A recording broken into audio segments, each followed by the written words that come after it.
Good morning, San Francisco. I'm Elizabeth Smith, live in the big city from Channel 5 News. Today is November 23rd, 2023, where Project Hail Mary will officially launch from the Pacific Ocean. Before we jump over to the project leader, Eva Stratt from updates, we expect a high of 71 degrees and a low of 49 today with a light set of breeze. Hold on, I'm getting an update. Yes, we head over to the Speranza carrier to interview Eva Stratt. Ms. Stratt, what can you tell us about the events leading up to this launch? Scientists from all over the world have worked with us and our crew to help make this project possible.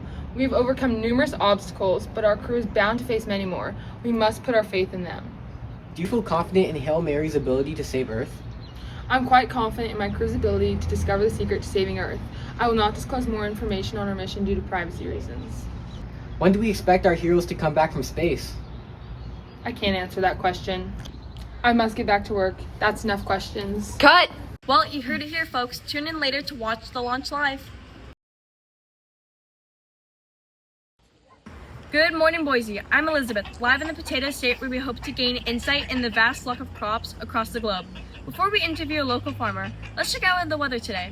Today is April 14th, 2032, exactly 9 years after the Hail Mary launch.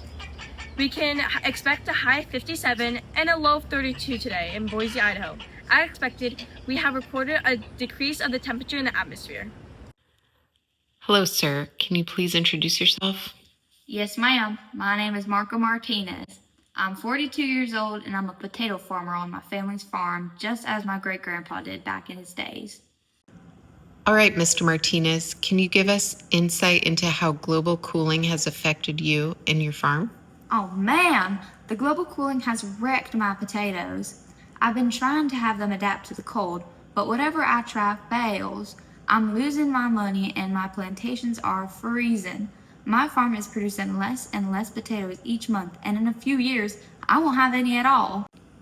Do you think that this lack of crops could lead to global famine? Absolutely. Us small farming towns are already struggling to keep up with the harsh demands of big cities. It's only a matter of time before we can keep up no longer. In a few years, we will need to ration crops or else people will have to fight for the remaining food. Well, thank you for your time. I'll give it back to Elizabeth Smith for coverage on the Tokyo earthquakes. Good evening, Boston. I'm Elizabeth, live in Channel 5 News. Today we're at Harvard University, where we'll be interviewing a famous climatologist, Professor Julia Johnson, to gain insight in the steady increase of the natural disasters spreading across the world. Before we hand it over, let's take a sneak peek about today's weather. Today is January 5th, 2039, exactly 19 years after the Hail Mary launch. Things are taking a turn for the worse. We expect a high of 38 and a low of 19 today in Boston. So make sure to wear your jackets. I'm handing it now to my partner as we interview Professor Julia Johnson.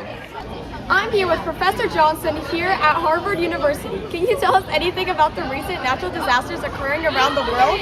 Yes, as we predicted 9 years ago, the cooling of the earth and mass release of methane have caused a disruption to the normal weather pattern. We see this in the Tokyo earthquake, Chile's tsunamis, the sandstorms in North Africa, and Canada's intense snowfalls, all in this past year alone.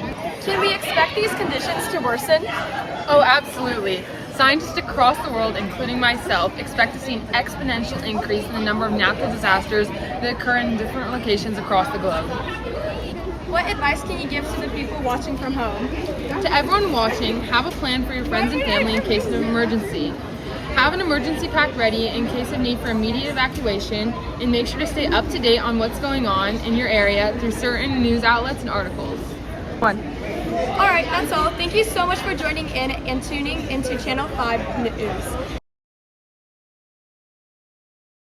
Good afternoon, ladies and gentlemen. Today is June 21st, 2049. It's officially 26 years since the Project Hail Mary.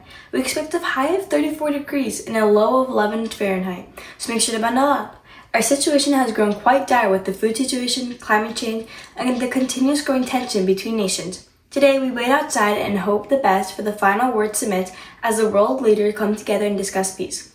Ladies and gentlemen, the end is near. Spend the next few years with your loved ones and pray that the Beatles return soon. Welcome back, ladies and gentlemen. Today, wait, I'm getting alert. The Beatles have returned! Yeah! We now move on to conversation. Miss Stratt, what do you have to say? That I've always believed in my team, and it's thanks to everyone who helped on this project that we've saved humanity. Well, you heard it here, folks. Thank you so much for joining us on this trip. This is Elizabeth Smith signing off.